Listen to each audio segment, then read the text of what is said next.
Oke. Bismillahirrahmanirrahim. Assalamualaikum warahmatullahi wabarakatuh. Waalaikumsalam Warahmatullahi warahmatullahi wabarakatuh. Innal hamdalillahi nahmaduhu wa nasta'inuhu wa nastaghfiruhu wa na'udzu billahi min syururi anfusina wa min sayyiati a'malina. May yahdihillahu fala mudhillalah wa may yudhlil fala hadiyalah. Asyhadu an la ilaha illallah wa asyhadu anna Muhammadan abduhu wa rasuluh. Rabbi shrah li sadri wa yassir li amri wahlul 'uqdatam min lisani yafqahu qawli amma ba'du. Alhamdulillah wa syukrulillah, mendekati hari ke-15. Jadi sudah mau separuh jalan, kita berada di bulan yang mulia, yaitu bulan suci Ramadan. Untuk saya ini adalah hari yang ke-14 ya, ke-15 untuk saya. Karena saya mengambil pendapat yang berpuasa dari hari Sabtu. Untuk yang berpuasa di hari Minggu, maka hari ini adalah hari yang ke-14. Berarti sudah mau pertengahan. Kita berada di bulan suci Ramadan, dan jangan sia-siakan bulan suci Ramadan ini dengan kita beramal yang biasa-biasa saja. Makanya alhamdulillah kita masih diberikan kesempatan untuk bertemu di majelis ilmu di bulan suci Ramadan.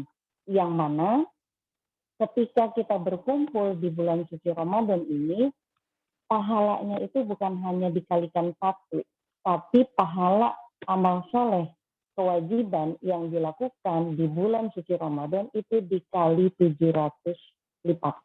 Jadi dikali 700. Jadi bayangkan kalau kita majelis taklim hari ini seperti kita menghadiri 700 majelis taklim yang bersamaan. Masya Allah. Jadi luar biasa. Alhamdulillah kita bisa berkumpul di acara kita kali ini. Dan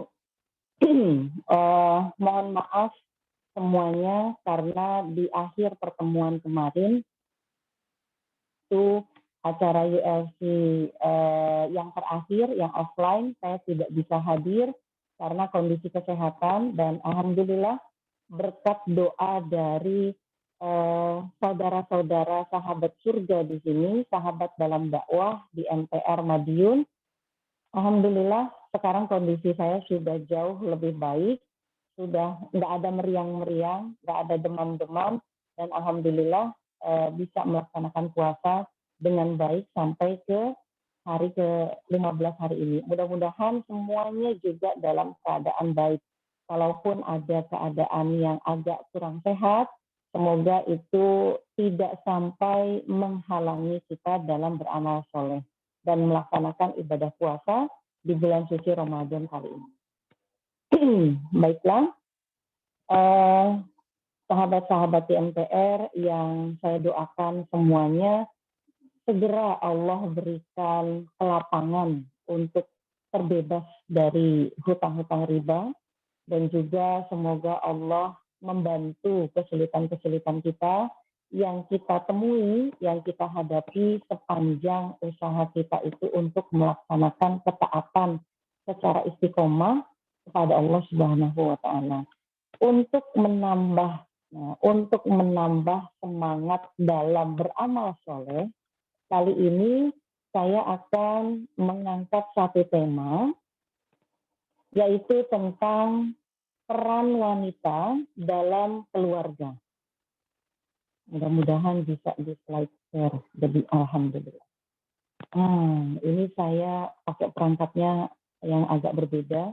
Jadi kali ini saya bisa slide share, alhamdulillah. Nah, sahabat-sahabat surga di MTR, kali ini kita akan membahas tentang peran wanita dalam keluarga. Sebenarnya judul aslinya adalah peran wanita dalam Islam. Namun ternyata ketika saya telusuri dalil-dalilnya, saya telusuri hadis-hadis yang terkait dengan peran wanita di dalam Islam, itu kalau dibahas dalam sekali pertemuan, apalagi dari jam 9 sampai jam 11 gitu ya, nggak akan selesai.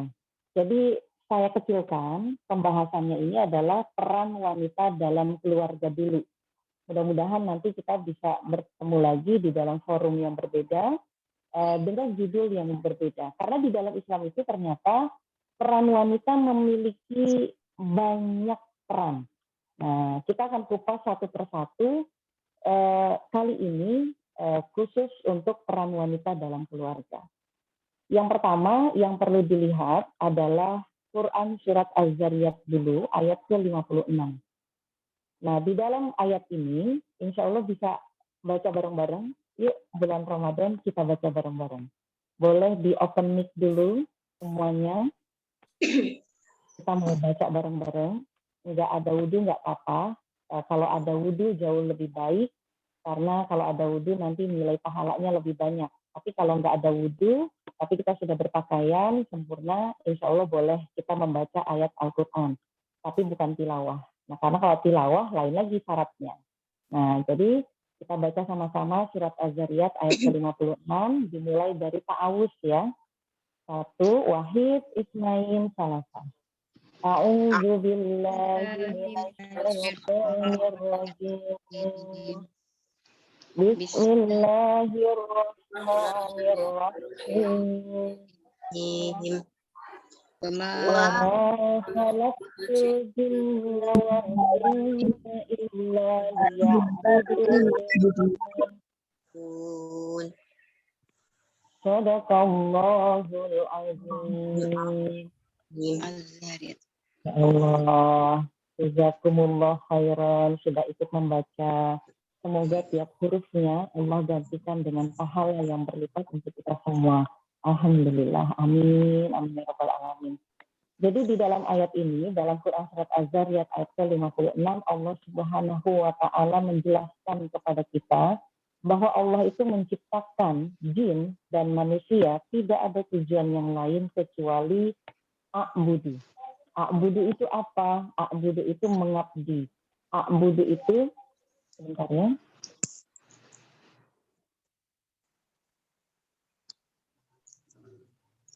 A'budu itu adalah mengabdi, menyembah, beribadah.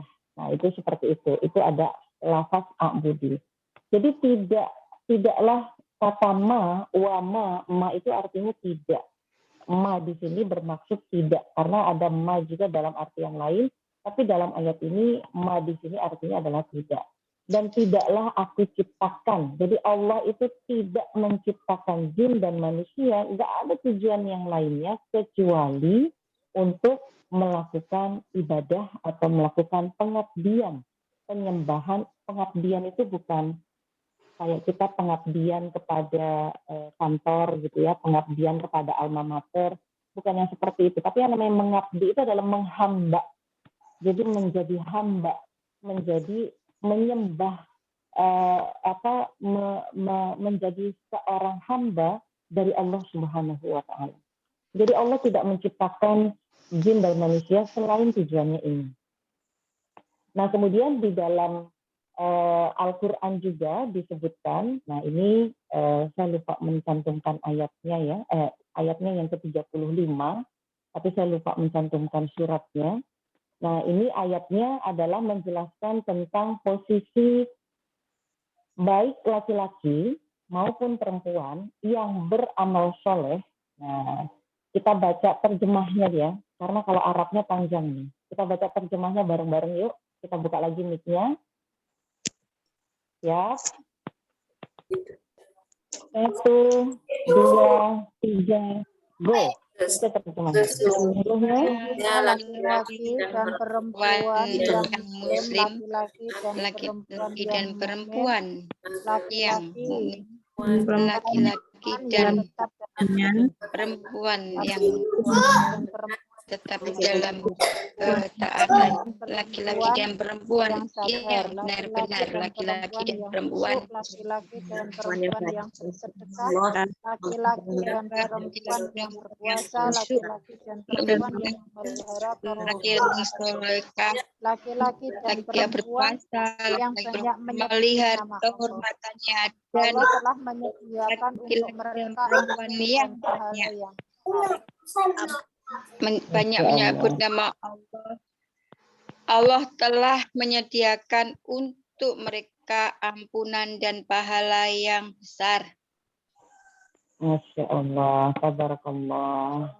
Jazakumullah telah membantu saya untuk Sebut membacakan laki-laki dan perempuan, ya Allah. ayat ini. Masya Allah. Jadi Allah secara spesifik. Kalau di ayat sebelumnya Allah menjelaskan secara umum manusia. Kita ini kan manusia ya, perempuan, laki-laki itu adalah manusia.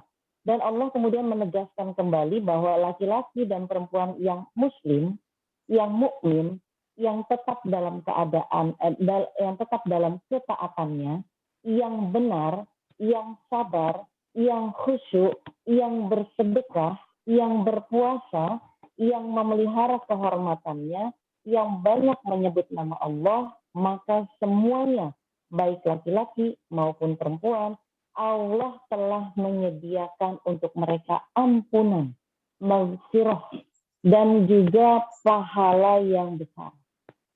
Siapa yang nggak kepengen maghfirahnya Allah? Yang mana dari maghfirahnya Allah ini kita bisa masuk ke dalam surga. Kita bisa dihapuskan dosa-dosa kita oleh Allah dengan maghfirahnya Allah.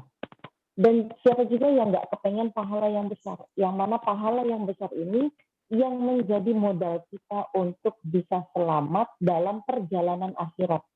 Saat amal ditimbang, pahala inilah pahala kebaikan yang akan menolong kita untuk meringankan amal-amal kita yang salah menjadi lebih berat amal baiknya, pahala baiknya dibandingkan dengan amal-amal yang salah. Masa lalu kita itu ada kesalahan, betul. Saya punya kesalahan, Mbak Iin punya kesalahan, Mbak Dita punya kesalahan. Kita semua berkumpul di sini, di dalam forum ini, kita semua punya kesalahan. Tapi Allah memberikan maghfirah, Allah memberikan pahala yang besar kalau kita itu mau memperbaiki kesalahan kita. Kesalahan masa lalu itu tidak menjadi penghalang kita untuk bisa berlomba-lomba mendapatkan surganya Allah. Berlomba-lomba mendapatkan ampunannya Allah dan berlomba-lomba melakukan amal kebaikan. Kita masih punya peluang itu selama masih ada nyawa di dalam tubuh kita. Tapi kalau nyawa kita sudah sampai ke kerongkongan, apalagi sampai dengan keluar dari tubuh kita, maka kesempatan itu tidak ada. Jadi insya Allah apapun kesalahan kita, kita masih bisa memperbaiki. Dan Allah juga menyebutkan di dalam ayat ini bahwa apa yang Allah sampaikan tentang Allah akan memberikan maghfirah, ini adalah sesuatu hal yang Allah berikan kepada laki-laki maupun perempuan. Jadi nggak usah ngiri. Kalau laki-laki itu bisa jadi seorang pemimpin, laki-laki itu bisa bebas keluar rumah untuk melakukan aktivitas amal soleh, ternyata bagi seorang wanita, bagi seorang perempuan, kita juga punya peran yang diatur di dalam Islam. Nah, apa saja peran wanita di dalam keluarga? Nah, ini harus diperhatikan betul-betul untuk sahabat surga semuanya di MTR. Ini akan membantu kita untuk bisa melakukan peran dengan baik dan melakukan amal soleh baik-baiknya. Nah, ada yang mic-nya belum ditutup. Oh, sana. Ayo sini. Ya, Mbak Rini lupa mic-nya nyala. Bu Rini, mic-nya di off-kan dulu Bu Rini. Lagi di luar rumah soalnya. Nah, jadi kita lanjut ya. Apa saja sih peran wanita dalam keluarga? Kan kita bahas yang kecil dulu ya. Ini yang kecil, yaitu peran kita dalam keluarga. Yang pertama, insya Allah semua yang hadir di sini, ini semuanya statusnya sudah istri toh? Ya enggak? Ada yang masih belum jadi istri? Oke, alhamdulillah sampun Ustazah. Ya, semuanya sudah statusnya istri ya. Nah, insya Allah. Jadi yang pertama, wanita sebagai seorang istri. Apa sih yang dibahas tentang istri ini di dalam dalil-dalil hadis maupun Al-Quran?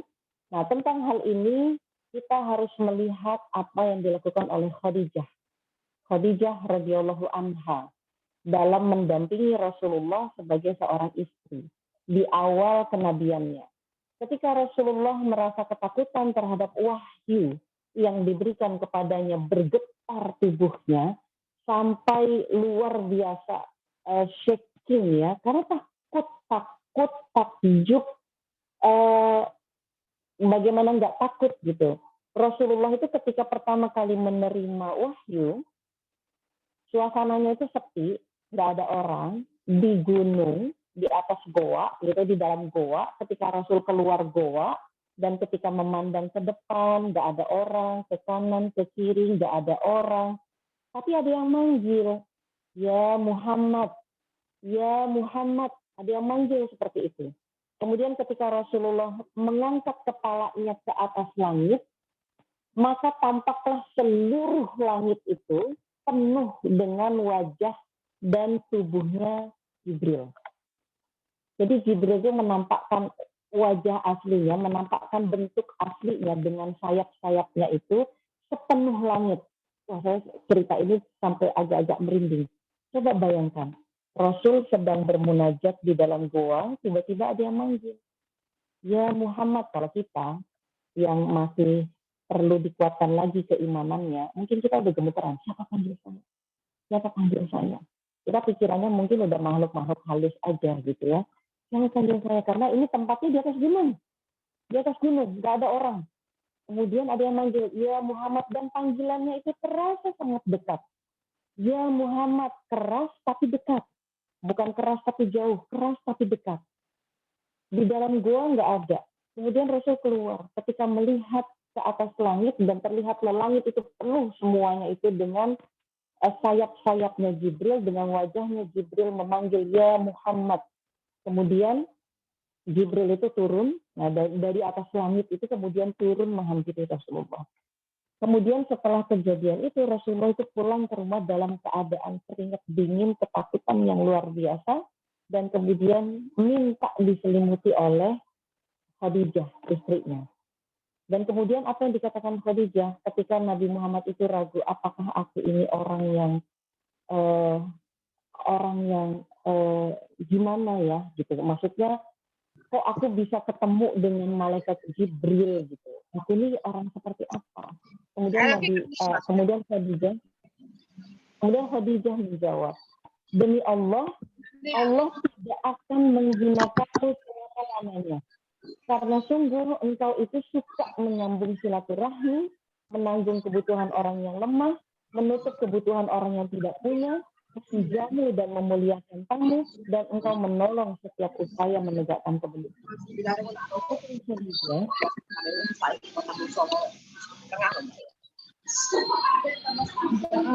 Mungkin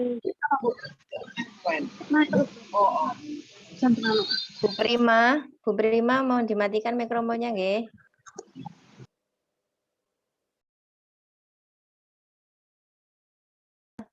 Enggak usah. Ya, kita lanjutkan lagi. Di situasi yang seperti itu, seorang suami, seorang laki-laki ketika ketakutan, nah seperti ini, jadi ketika seorang laki-laki merasa kesulitan, maka istrilah yang bisa membantunya. Ketika seorang laki-laki mengalami kegundahan, maka istrilah yang bisa menenangkannya. Dan ketika sang laki-laki mengalami keterpurukan, sang istrilah yang dapat menyemangatinya. Sekarang ibu-ibu coba tengok flashback ya. Pada waktu suami di titik terendah, pada saat menyadari bahwa riba itu adalah sesuatu hal yang diperangi oleh Allah, kegelisahannya itu apakah ditampakkan kepada keluarganya, apakah ditampakkan kepada ibunya, atau hanya ditampakkan kepada kita istrinya. Yang paling sering, yang paling kelihatan, itu adalah kita kan, istrinya. Iya enggak? Iya enggak ibu-ibu? Gelisahnya, nggak bisa tidurnya, bangun tidur keringetan, matanya berkerut, alisnya berkerut sambil tidur, itu diperlihatkannya ke siapa? Ke istrinya. Jadi ketika gelisah, ketika galau suami kita, sebenarnya yang dicari itu adalah ketenangan dari istri. Istri itu kan juga menenangkan ya. Nah, jadi peran kita yang pertama ketika menjadi istri itu adalah untuk menenangkan suami, untuk menjadi penghilang kegalauan dari suami. Bahkan kalau di dalam salah satu hadisnya itu disebutkan keresahan-keresahan akibat dari nafsu itu bisa hilang ketika sudah menikah. Bisa hilang, bisa bahagia gitu ya, terpenuhi kebutuhannya ketika dia sudah memiliki istri. Nah, jadi salah satu yang menenangkan seorang laki-laki dalam kehidupannya itu adalah ketika dia memiliki istri. Itu adalah kita. Nah, kita punya peran di situ. Ini adalah peran yang Allah berikan kepada kita khusus kepada wanita, yaitu peran sebagai istri. Jangan dianggap istri itu sesuatu peran yang remeh-temeh. Ternyata luar biasa. Jadi apa yang dialami oleh Rasulullah, Nabi Muhammad SAW, ketika menerima wahyu pertama kali, ketika berdakwah pertama kali, ketika menyampaikan Islam pertama kali, semuanya itu didampingi oleh Khadijah istrinya, dikuatkan oleh istrinya, dan ditenangkan oleh istrinya. Rasulullah belum tentu bisa menghadapi dakwah di awal-awal itu dengan tenang kalau nggak ada istri. Makanya Rasul itu ketika kehilangan Khadijah, ketika Khadijah itu meninggal, sedihnya luar biasa. Sampai nggak ada lagi yang bisa menghibur Rasulullah kecuali Allah. Dihiburlah Rasulullah itu dengan cara Nah itu kalau kita ada peristiwa Isra Mi'raj itu luar biasa. Jadi istri itu sebegitu besar perannya sampai hanya Allah yang bisa menghiburnya. Jadi setara seperti itu. Jadi luar biasa. Makanya ibu-ibu, nah ini peran yang jangan sampai diabaikan. Jangan sampai dicuekin gitu ya. Atau jangan sampai dikesampingkan. Saya kan sibuk di MPR. Saya sibuk menjadi panitia. Saya sibuk mendakwahi orang-orang. Saya sibuk bertemu dengan orang-orang agar mereka tidak lagi melakukan riba. Sampai kita lupa peran kita sebagai istri. Padahal peran kita sebagai istri itu besarnya luar biasa. Nah, jadi di sini disebutkan dalam sebuah hadis riwayat Ahmad dengan sanad yang hasan, dia beriman kepadaku pada saat orang-orang menolakku. Ini adalah hadis pada waktu peristiwa Aisyah cemburu karena Rasulullah itu selalu mementingkan Khadijah. Kalau Rasul dikasih makanan, Rasul pasti akan menyisihkan makanannya itu. Kemudian Rasul katakan, tolong kasihkan si Fulanah, temannya Khadijah. Tolong kasihkan si Fulanah, saudaranya Khadijah. Tolong ini diberikan kepada kenalannya Khadijah. Coba bayangkan, sebagai istri, nah istri sebelumnya yaitu Khadijah, kemudian istri barunya yaitu Aisyah, selalu disebut-sebut seperti itu dan Rasul melakukan perbuatan-perbuatan yang memuliakan Khadijah meskipun Khadijah itu sudah meninggal.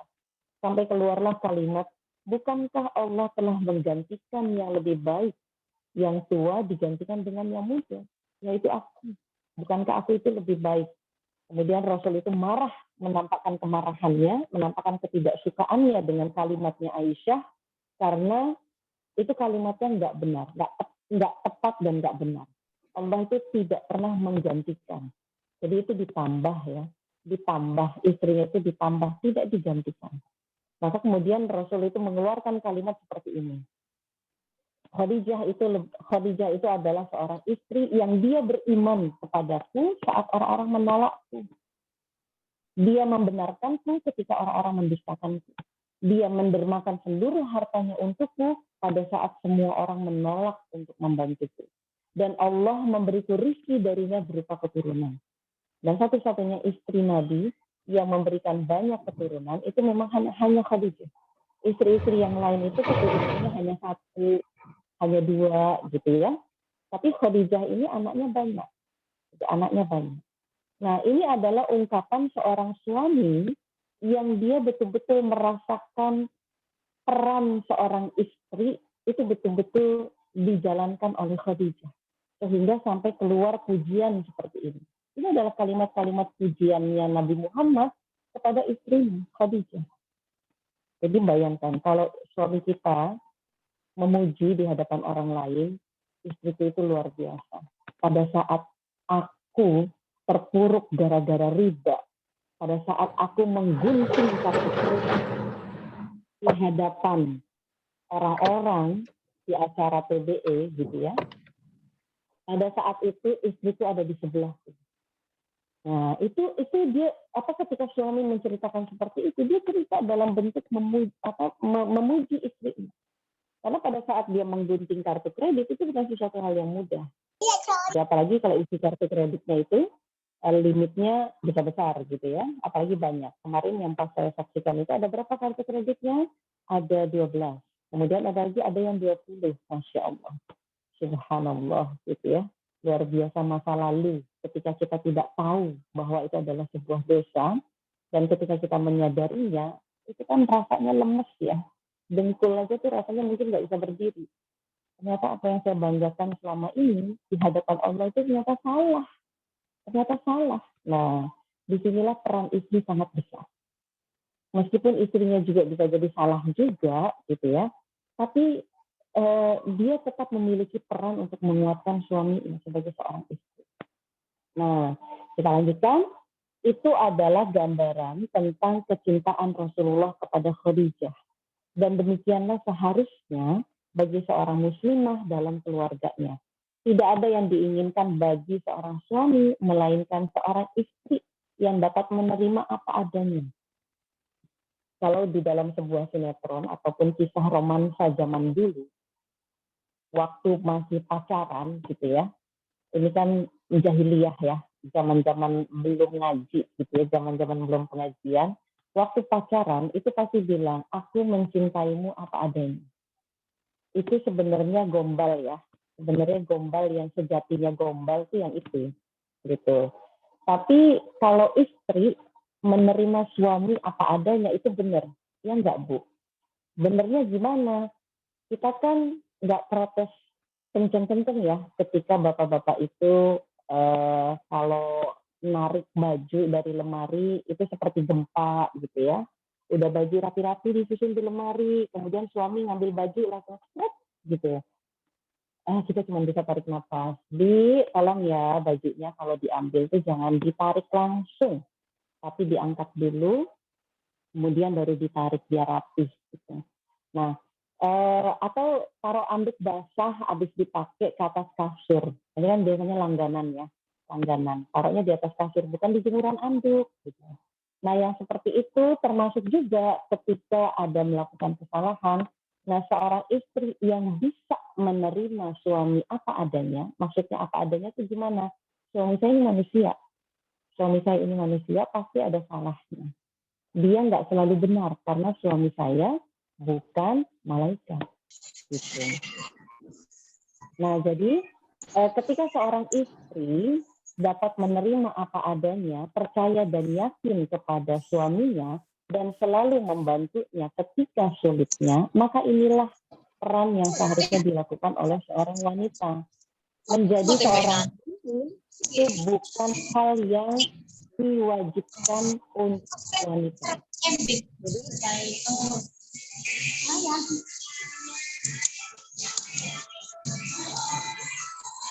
Bu Ina, sepertinya kepencet ya mikrofonnya sepertinya. Bu Ina. Oh, nggih, monggo Ustazah. Iya, kirain mau ada pertanyaan, makanya mic-nya terbuka. Insya Allah nanti ya bertanya. Jadi kalau menjadi seorang pemimpin itu tidak diwajibkan Allah kepada wanita, tetapi menjadi pendamping seorang pemimpin, yaitu pemimpin rumah tangga ataupun pemimpin di dalam jabatan tertentu, termasuk juga pemimpin negara, mungkin pemimpin dalam sebuah organisasi, pemimpin dalam aktivitas dakwah, maka pendampingnya yaitu kita, istrinya, yang dapat membantu, mengarahkan, menenangkan, itu adalah peran yang Allah atur untuk wanita. Bahwa pendamping seorang pemimpin itu ternyata juga harus cerdas. Ya enggak? Rasul itu bisa tenang, bisa sabar gitu ya di awal-awal perjuangan dakwah, mendakwahi Islam kepada orang-orang secara luas, itu karena memiliki istri yang sabar. Jadi kalau kita lihat ada suami yang nggak sabaran, bisa jadi istrinya nggak sabar. Ada suami yang cepat-cepat cepat marah, bisa jadi ya, karena ini tidak 100%, bisa jadi istrinya pun tidak bisa meredam kemarahan suaminya, atau istrinya marah sama dengan suaminya, sama-sama cepat marah, tapi dengan jenis kemarahan yang berbeda, gitu ya, bahasa lainnya cerewet, gitu ya. Nah, jadi kalau seorang pemimpin itu baik, itu karena pendampingnya baik, ya enggak? Di balik pemimpin yang baik pasti ada istri yang baik. Nah, jadi ini kita lanjutkan bahwa peran kita itu mendampingi sosok pemimpin. Peran kita mendampingi suami kita yang diwajibkan oleh Allah, yang diberikan tugas oleh Allah untuk memimpin. Ar-rijalu qawwamuna 'alan nisa. Minimal kan dia pemimpin istrinya. Minimal dia pemimpin dalam rumah tangga. Nah, rumah tangganya itu mau dibawa kemana? Apakah mau dihancurkan atau mau disesatkan ke yang salah? Itu tergantung pemimpinnya. Dan pemimpin itu tergantung pembisiknya. Siapa pembisiknya? Istri. Makanya kalau di MTR itu kan selalu gini ya. Selalu kalau bisa itu, bahkan bukan kalau bisa, diusahakan setiap acaranya MTR, yang acaranya itu adalah acara seminar ya, acara seminar itu jangan datang sendiri. Kenapa? Nanti di dalam acara seminarnya itu seperti TBE, MILC, dan yang lain-lain, itu kalau datang sendirian, kemudian ada momen sedih di sana, ada momen dia menyadari kesalahannya, dia akan sangat memerlukan orang yang bisa merangkul dia. Nah, jangan kasih panitia terus yang merangkul suaminya ya, atau istri yang merangkul, istri dirangkul sama panitia akhwat. Jangan. Kenapa? Beda rasanya. Tapi kalau dirangkul sama suaminya, dirangkul sama istrinya, itu kan lebih kuat jadinya. Yuk kita bareng-bareng saja. Yuk kita bareng-bareng hijrah. Oh, itu rasanya seolah-olah dunia dan seisinya ini bisa kita hadapi. Apa sih masalahnya? Ya, selama kita berdua gitu ya, selama kita berdua, kita akan kuat. Nah, itu karena suami bisa kuat karena istrinya, istri bisa kuat dengan suaminya. Nah, jadi peran istri itu sebesar itu. Nah, kemudian peran yang kedua, yaitu wanita sebagai seorang ibu. Jadi kalau untuk di hadapan, bagi suami, wanita itu adalah istri. Bagi anak, wanita itu adalah ibu. Nah, kalau tentang ini lebih banyak lagi nih. Umun warobatul bait, robatul bait atau pengurus rumah tangga. Nah, dalam hadis disebutkan, langsung di bagian yang ditebalkan ya, seorang istri adalah pengembala. Jadi pengembala dalam rumah dan anak-anak suaminya. Ia akan ditanya tentang mereka. Wal mar'atu ra'iyatun. Wal mar'atu ra'iyatun ala baiti ba'liha wa walidihi wa hiya mas'ulatun anhum. Mas'ul itu akan ditanya tentang kepemimpinannya. Dia akan mempertanggungjawabkan tentang kepemimpinannya. Hadis ini adalah hadis riwayat Bukhari. Jadi, kemudian dijelaskan nih. Nah, jadi saya ingin menjelaskan bahwa makna ra'in, kan di sini ada lafaz, kelihatan panahnya enggak ya? Ra'iyatun. Pakai tak marbutoh, ini pasti perempuan. Kenapa? Ya, pelakunya mar'atun. Mar'atu ra'iyatun. Kalau laki-laki, ra'in. Nah, jadi karena ini perempuan, jadi ra'iyatun. Nah, kata ra'in, ini asal katanya ra'iyatun tadi, itu asal katanya adalah ra'in. Ra'in bermakna penggembala, yakni yang memimpin, mengatur, menjaga, dan memelihara yang menjadi tanggungannya. Semua yang ia gembala ini yaitu yang menjadi tanggungan dia, akan dimintai pertanggungjawaban di sisi Allah Ta'ala. Ternyata yang jadi ra'in, yang jadi pemimpin, yang jadi penggembala, yang menjadi pengatur, itu bukan hanya laki-laki. Tapi di dalam hadis ini juga disebutkan al-mar'ah. Perempuan juga punya. Jadi laki-laki punya tanggung jawab.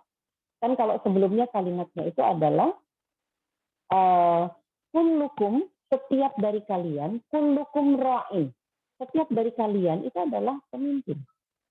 Pemimpin yang mas'ulun, yang akan diminta pertanggungjawabannya. Nah, menjadi pemimpin yang akan dimintai tentang apa yang dia pimpinnya. Tapi kemudian Allah menyebutkan secara spesifik di dalam hadis, wal mar'atu. Nah, jadi kita itu disebut, kita itu dipanggil.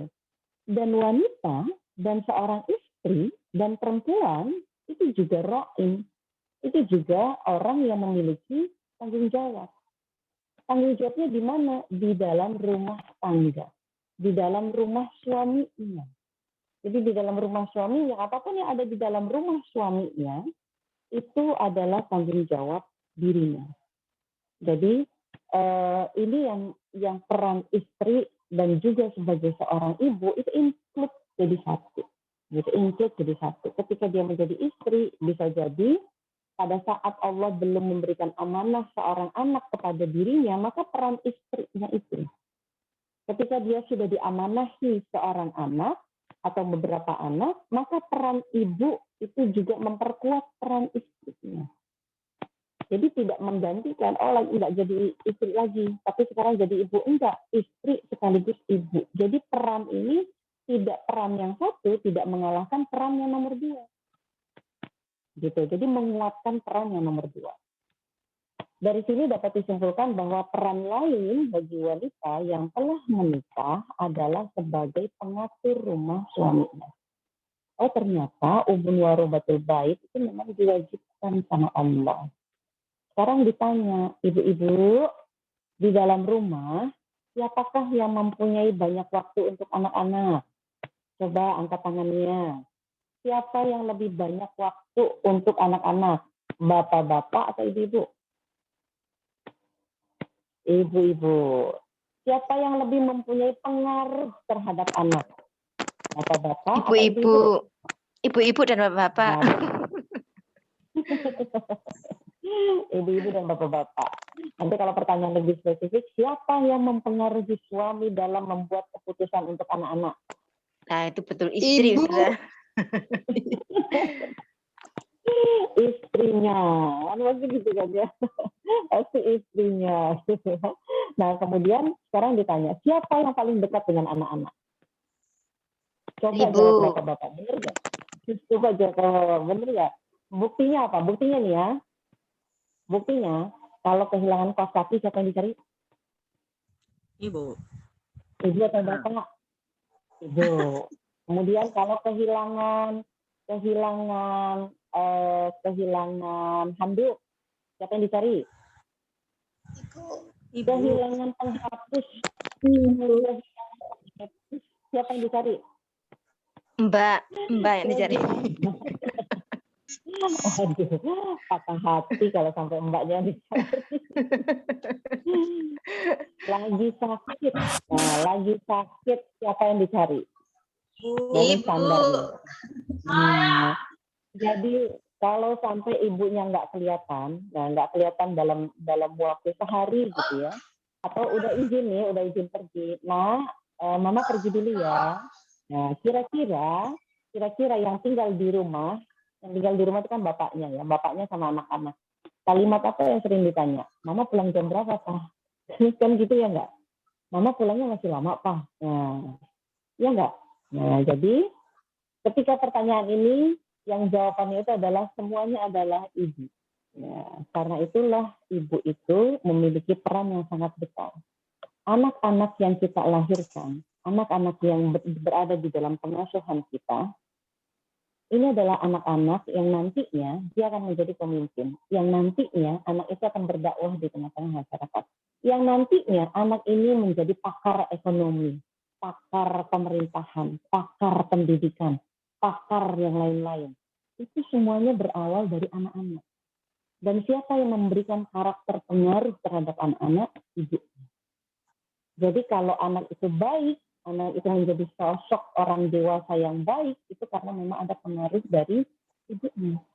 Nggak percaya? Nah, kita lihat nih. Ada yang pernah membaca kisahnya seorang tabi'in, Ar-Rabi'ah Ar-Ra'i? Atau baru kali ini dengar namanya? Siapa yang baru dengar namanya? Iya, baru Ar-Rabi'ah dengar. Ar-Ra'i. Baru dengar ya? Kalau Imam Oke. Syafi'i, sudah kenal ya? Imam Namanya sudah. namanya ya. Kita tahu bahwa Imam Syafi'i itu tidak dibesarkan oleh ibunya. Sukses menjadi ulama besar atas dorongan ibunya. Imam Ar-Rabi'ah Ar-Ra'i. Nah, ini kita lihat. Inilah kisah imam kita. Ar-Rabi'ah. Imam Ar-Rabi'ah adalah seorang ulama yang ditinggalkan oleh ayahnya. Ayahnya itu bernama Abu Abdurrahman Faruh. Bapaknya itu berjihad selama 30 tahun. Masya Allah, luar biasa. Bukan kerja ya Bu ya, bukan kerja, tapi jihad. Jihad itu kan wajib ya. Nah, jihad selama 30 tahun. Nah, jadi kalau yang ditinggal kerja baru 3 tahun, itu belum seberapa Bu. Belum seberapa. Ini 30 tahun. Dan dia hanya hidup bersama ibunya. Dengan bekal yang diberikan oleh sang ayah, namun dihabiskan hanya untuk pendidikan anaknya oleh ibunya. Sehingga anaknya itu menjadi berkembang, menjadi seorang ulama dan pemuka Madinah, yang bahkan majelisnya itu dihadiri oleh Malik bin Anas. Malik bin Anas, Abu Hanifah, ini insya Allah kenal ya, dengerin Imam Malik, Imam Abu Hanifah, Nu'man, Yahya bin Sa'id Al-Ansari, Sufyan As-Sauri, Abdurrahman bin Amru Al-Auza'i, La'is bin Sa'id, dan yang lainnya. Oh, kalau tentang Imam La'is bin Sa'id ini luar biasa juga sosok beliau itu. Nah, ini adalah ulama-ulama besar yang menjadi murid-muridnya. Menjadi muridnya Ar-Rabi'ah. Nah, kenapa bisa demikian? Karena pengaruh dari seorang ibu yang solehah yang mendidik anaknya dengan sangat baik. Jadi setelah dia berperan sebagai istri, diamanahi oleh suaminya, ini anak saya tolong diasuh. Abu Abdurrahman Faruh menitipkan anaknya kepada ibunya, yaitu istrinya, untuk dididik. 30 tahun ditinggal untuk berjihad, tapi apa yang terjadi? 30 tahun kemudian anaknya menjadi seorang ulama yang memiliki majelis yang dihadiri oleh para ulama besar. Masya Allah, luar biasa. Kalau ini insya Allah kenal nggak? Siapa yang nggak kenal dengan Asy-Syaikh Sudais? Kenal suaranya. Belum. Kenal suaranya. Kenal suaranya ya. Kenal suaranya melengking tinggi ya. Orangnya melengking belum. tinggi dan orangnya itu gemuk. Orangnya itu gemuk. Nah, jadi Imam Asy-Syaikh Sudais, Asy-Syaikh Sudais ini adalah Imam Masjidil Haram. Nah, ketika ditanyakan, wahai Syekh, apa yang membuat Anda itu ingin menjadi seorang imam di Masjidil Haram? Kemudian Syekh mulai menceritakan tentang ibunya. Jadi peran dari ibunya yang berdoa. Jadi ibunya itu berdoa agar anaknya itu menjadi imam Masjidil Haram. Termasuk ketika dia sedang marah, maka dia mendoakan anaknya, wahai calon imam Masjidil Haram. Itu lagi marah gitu. Jadi marah itu manggilnya nggak ada anakku yang bandel, enggak gitu.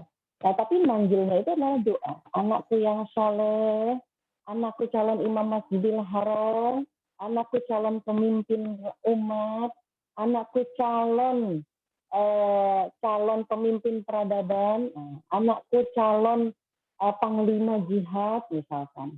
Nah, jadi ibunya itu yang sangat bersemangat untuk mendorong anaknya itu menjadi seorang imam Masjidil Haram. Nah, sehingga Imam Sudais pun ikut semangat juga. Kayak dulu ada teman saya itu, dulu kan ada ya di salah satu stasiun TV swasta itu yang hafiz Quran pertama kali Begitu dilihat, Masya Allah, anak kecil sudah hafiz, itu sekitar tahun 2008, 2009 gitu ya. Hafiz itu menjadi sesuatu yang luar biasa. Tapi sekarang, Masya Allah, menjadi mudah anak-anak kita itu untuk menjadi seorang hafiz. Ada sekolahnya, yang gratis maupun bayar. Nah, itu dimudahkan. Nah, karena kenapa? Karena memang untuk menjadi taat, untuk menjadi anak-anak yang soleh, itu diperlukan dari ibu yang berkeinginan gitu. Kalau ibunya nggak memiliki keinginan menjadikan anaknya yang soleh, maka pendidikannya itu nggak akan ada yang bernuansa-nuansa soleh. Gitu. Jadi kalau ibunya kepingin nanti amal solehnya ketika dia meninggal, terus-menerus mengalir karena ada anak soleh yang mendoakannya, maka dia akan mendidik anaknya itu menjadi anak soleh semenjak anak itu lahir dari kandungannya. Jadi selalu diajarkan, ayo nak, doa orang tua nak, ayo nak, ucap salam ketika masuk ke dalam rumah. Nah, itu sudah dilakukan sedini mungkin. Termasuk kalau kita mengajarkan anak-anak kita itu untuk menutup aurat yang perempuan, itu juga sedini mungkin. Nah, ini ada di dalam hadis riwayat Bukhari atas perannya wanita sebagai seorang ibu. Kemudian Rasulullah menempatkan posisi sedemikian mulia. Wahai Rasulullah, ada seorang sahabat bertanya, siapakah yang paling berhak untuk kuperlakukan dengan baik? Beliau berkata, ibumu. Laki-laki itu bertanya lagi, kemudian siapa lagi ya Rasulullah? Ibumu. Kemudian siapa lagi ya Rasulullah? Ibumu. Setelah 3 kali ditanya lagi kemudian siapa ya Rasulullah? Baru dijawab bapakmu. Nah, jadi 3 kali kedudukannya itu lebih baik, 3 kali kedudukannya itu kemuliaan seorang ibu atas jasa-jasa yang dilakukan oleh seorang ibu, seorang wanita yang menjalankan perannya sebagai seorang ibu. Yang ketiga, nah ini yang terakhirnya, biar lebih cepat, biar nanti banyak yang bisa waktu untuk bertanya kita. Yang ketiga, wanita sebagai seorang anak. Kan sudah jadi ibu, kan sudah jadi istri. Biarpun sudah jadi istri, biarpun sudah jadi ibu yang punya anak, pada dasarnya kita ini adalah seorang anak dari ibu kita, dari orang tua kita. Iya nggak ibu-ibu? Siapa yang di sini masih memiliki orang tua? Saya. Saya. Ada orang tuanya? Nah, masih ada. Yang di sini sudah tidak lagi memiliki orang tua. Ada nggak? Suami Yang saya. orang tuanya sudah meninggal. Suami saya. Nggak ada. Oh, suaminya. Suaminya ya. Jadi yang sudah nggak ada ibunya ya. Mungkin masih ada bapaknya, tapi yang sudah nggak ada ibunya. Atau yang nggak ada ayahnya. Ayah. Ada ya. Rasanya gimana? Rasanya gimana? Udah nggak ada ibunya. Udah nggak ada orang tuanya. Rasa sedih ya. Udah nggak bisa terobati. Kalau tadi Mbak Iin bilang kangen, pengen peluk, insya Allah ada peluang kalau orangnya masih hidup. Kalau orangnya masih hidup, kita masih bisa peluk-pelukan nanti. Kalau ke offline ya. Tapi kalau sudah meninggal, kangen itu gimana ngobatin? Dikirimi doa. Nah, itu dia. Itu dia. Makanya saling terkait. Peran sebagai seorang istri itu menjaga suami jadi baik. Peran sebagai seorang ibu itu menjaga anak-anak supaya jadi baik. Peran sebagai seorang anak itu ternyata menjaga orang tuanya untuk menjadi baik. Jadi peran istri, peran ibu, peran istri, peran sebagai ibu, peran sebagai anak, ini tiga-tiganya adalah peran yang semuanya itu memiliki posisi yang berbeda-beda. Tapi memiliki juga tugas yang berbeda. Sekarang kita lihat wanita sebagai seorang anak. Birrul walidain adalah berbakti terhadap orang tua, membantu kehidupan orang tua dan melayani orang tua di masa rentaknya. Allah Subhanahu wa Ta'ala menyebutkan dalam Quran surat An-Nisa ayat ke-36. Lafaznya itu, sembahlah Allah dan janganlah kamu mempersekutukannya dengan sesuatu pun. Suaranya jauh, nggak dengar.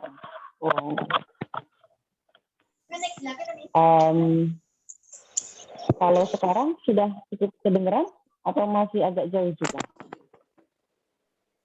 Kalau di sini masih sudah jelas, Ustazah. Teman-teman yang lain, ibu-ibu yang lain. Berarti masalah sinyal kayaknya ya. Jelas sekali Ustazah. Masalah sinyal ya. Oh ya. Berarti yang tadi terdengar kecil mungkin bisa dimainkan mic, bukan mic-nya ya. Suaranya yang di atas itu dipencet dulu. Kalau dipakai handphone nanti ada gambar toa ya, gambar suara.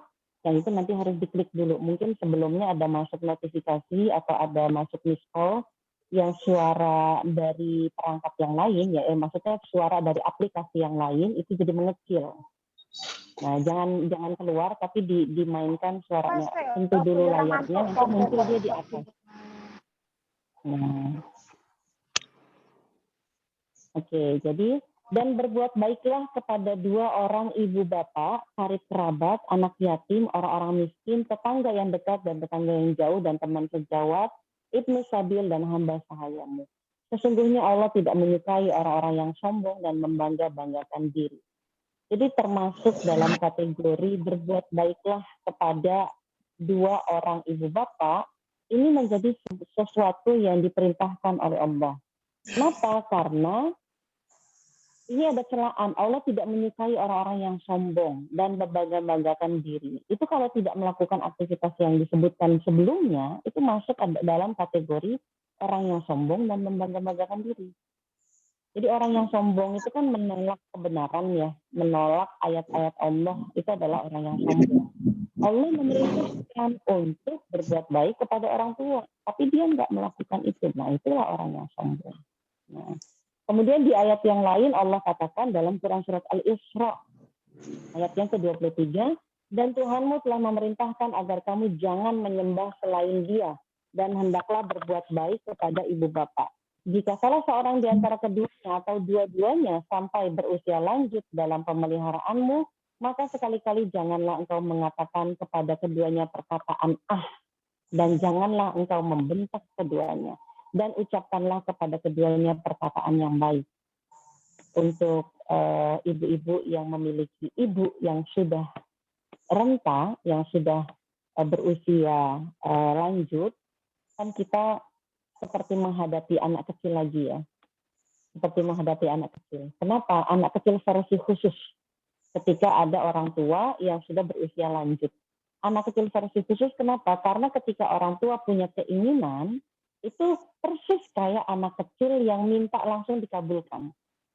Saya pengen ini. Nah itu pengennya itu segera dikabulkan. Kalau nggak dikabulkan itu ya kayak anak kecil juga, ngambek gitu ya. Jadi orang tua juga bisa tantrum gitu. Orang tua bisa tantrum seperti anak kecil. Nah susahnya kalau anak kecil tantrum itu karena tidak tahu, tapi kalau orang tua tantrum itu ya karena dia tahu keinginannya itu belum dipenuhi. Gitu. Jadi dia tahu keinginannya itu belum dipenuhi dan dia marah dengan itu. Nah kita diperintahkan oleh Allah dalam kondisi seperti itu, kita itu diperintahkan untuk tetap berbuat baik kepada ibu dan bapak.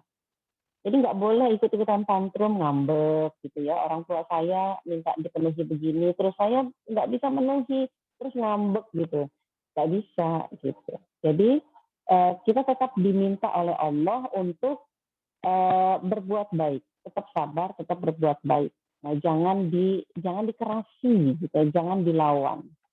Nah, kemudian dalam Quran surat Luqman ayat ke-15 Allah juga memerintahkan kepada kita, dan kami perintahkan kepada manusia berbuat baik terhadap kedua orang tuanya.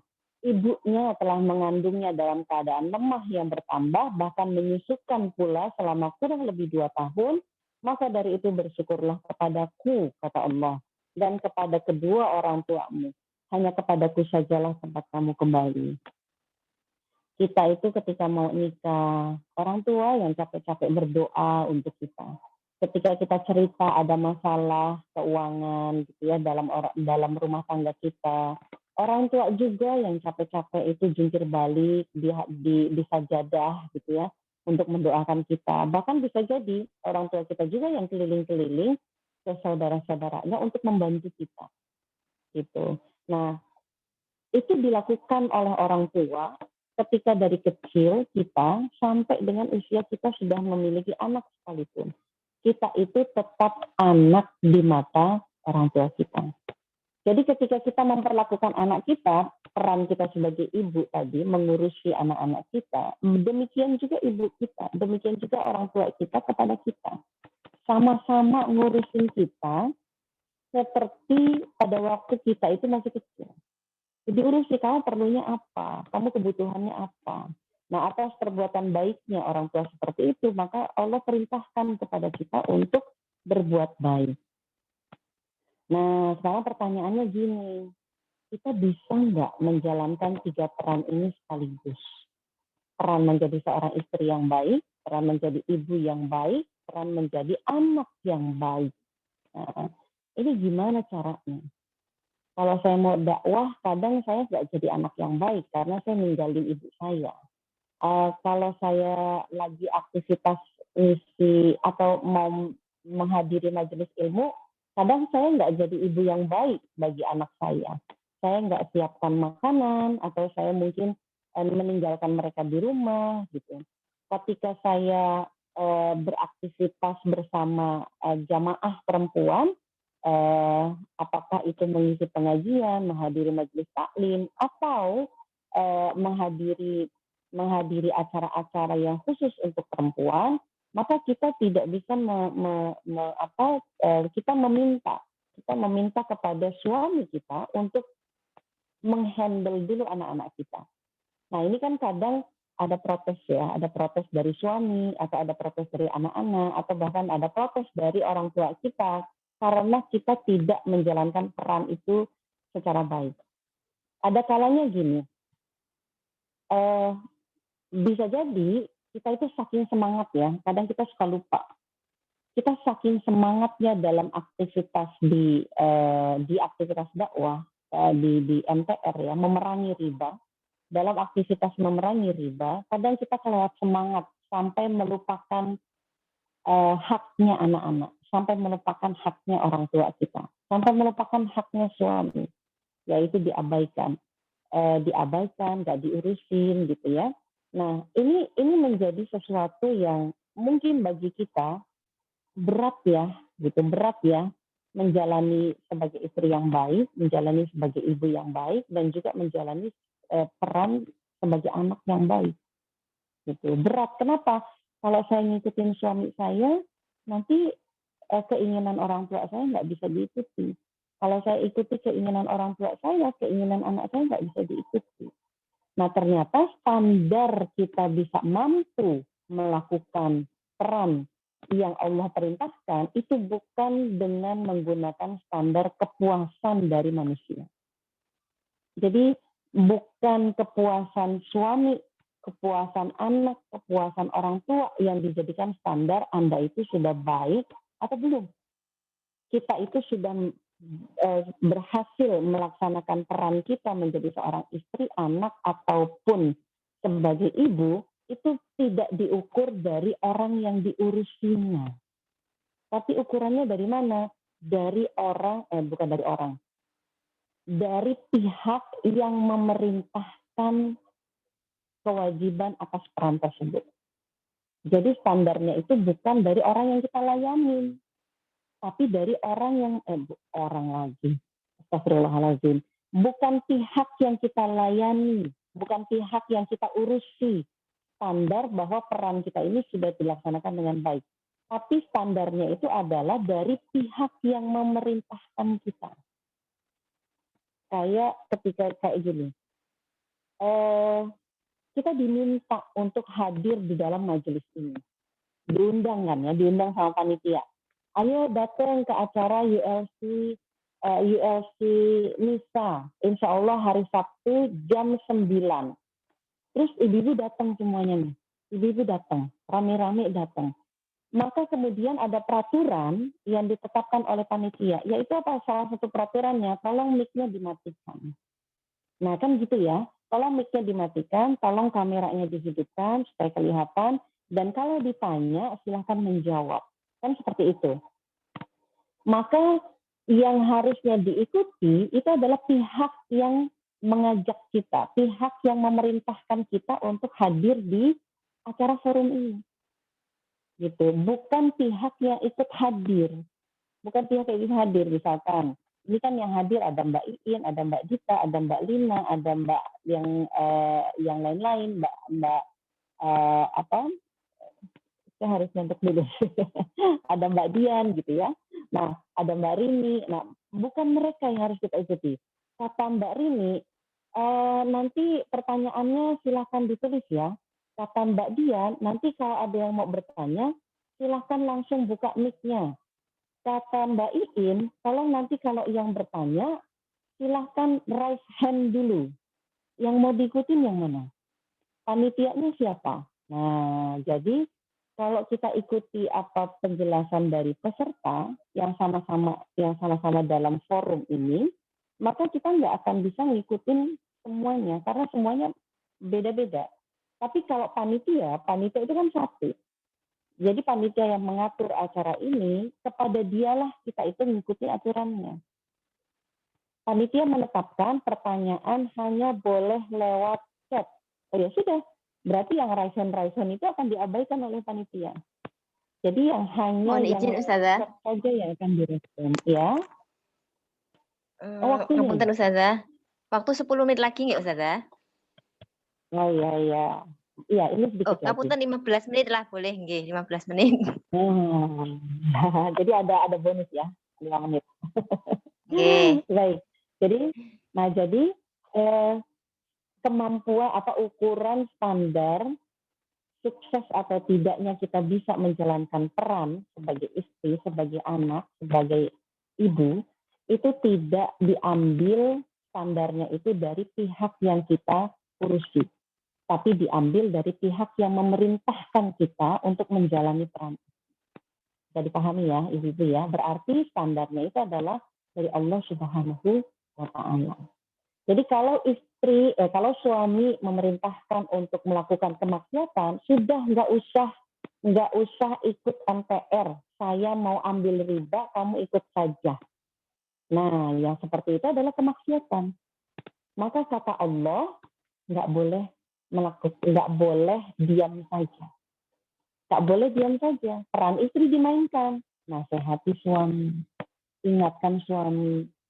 Nah, seperti itu. Ketika anak uring-uringan minta untuk aku mau makan daging haram, misalkan, gitu ya, biar ekstrim sekalian. Aku mau makan daging haram. Kita sebagai ibu harus membujuk anak kita, menjelaskan kepada anak kita, nah, yang baik, yang sehat, yang berkah itu adalah daging yang halal, bukan yang haram. Yang haram mungkin enak tapi nggak berkah dan juga nggak baik. Menurut siapa? Menurut Allah Subhanahu wa Ta'ala yang menciptakan dan mengatur kita. Nah, itu peran itu berarti ibunya menjalankan peran seperti itu, tidak mengabulkan permintaan anaknya, maka ibunya itu sudah menjalankan peran dengan baik menurut standar Allah. Begitu juga dengan anak. Ketika perannya sebagai anak, orang tuanya memerintahkan, nggak usah lagi dakwah-dakwah soal riba. Bikin malu saja. Tetangga-tetangga itu protes. Orang lagi asik-asik ngambil kredit, kamu larang. Kan gitu kan ya? Orang lagi menikmati bahagia-bahagianya dicairkan oleh bank, kamu bilang itu diperangi.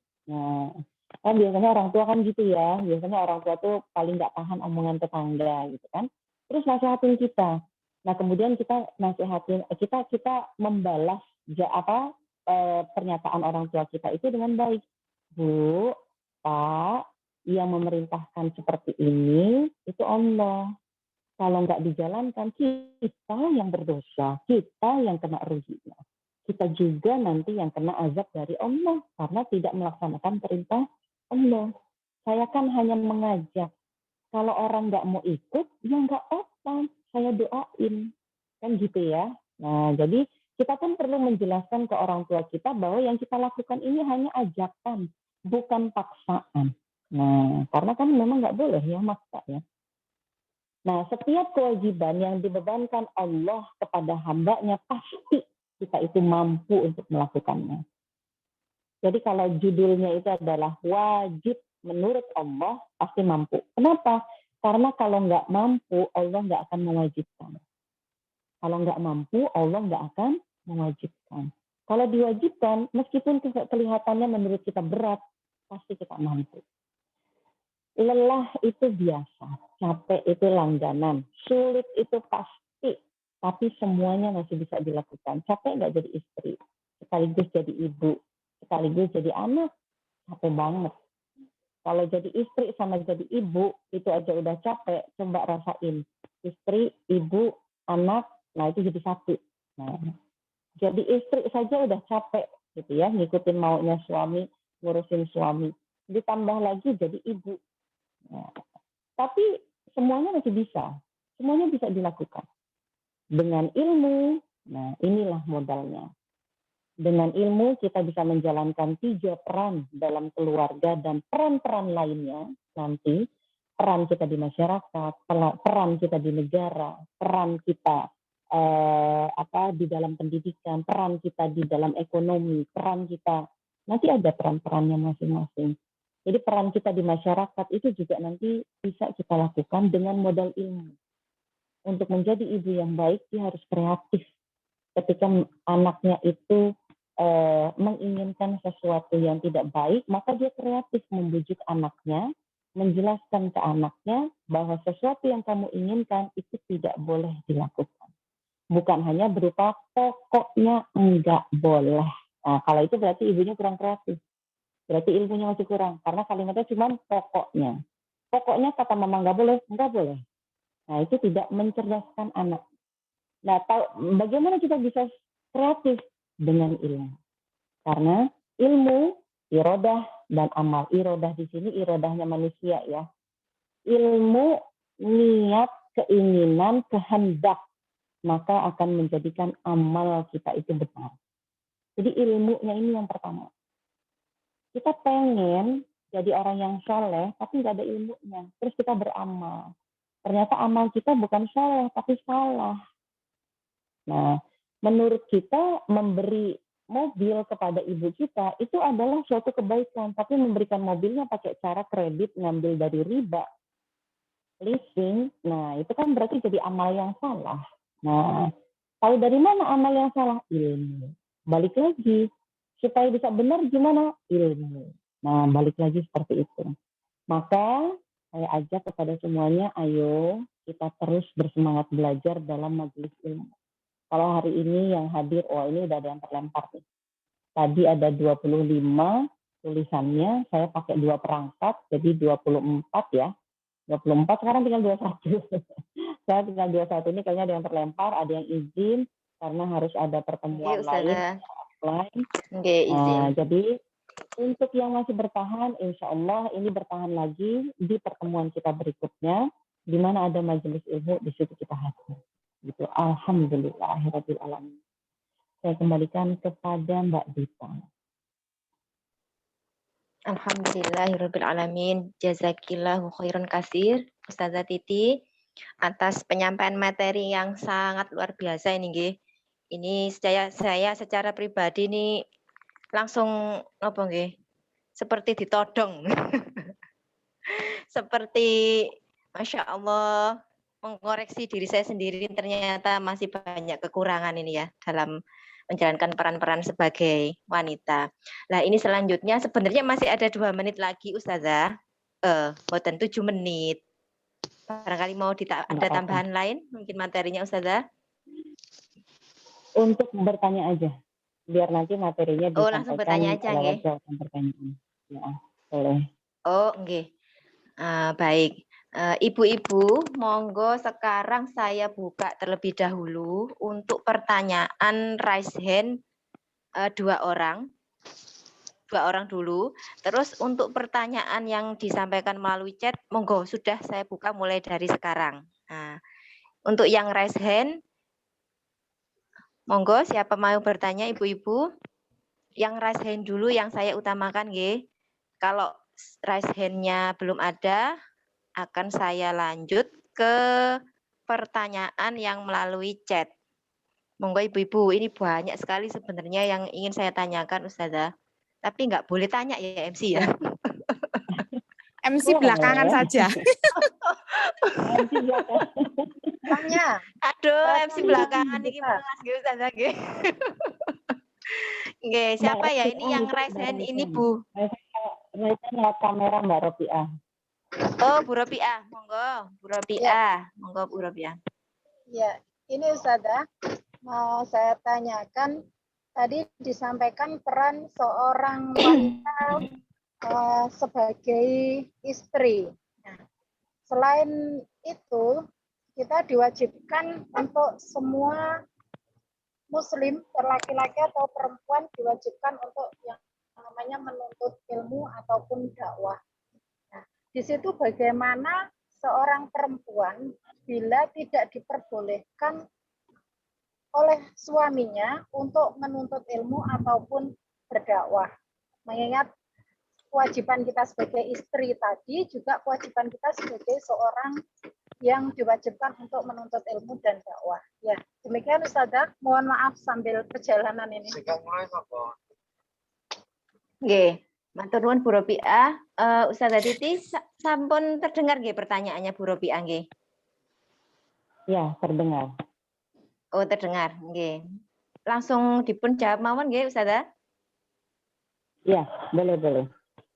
Jadi Oke. gini, tentang kan banyak ya sekarang udahlah kamu nggak usah ngaji, itu suaminya yang bilang.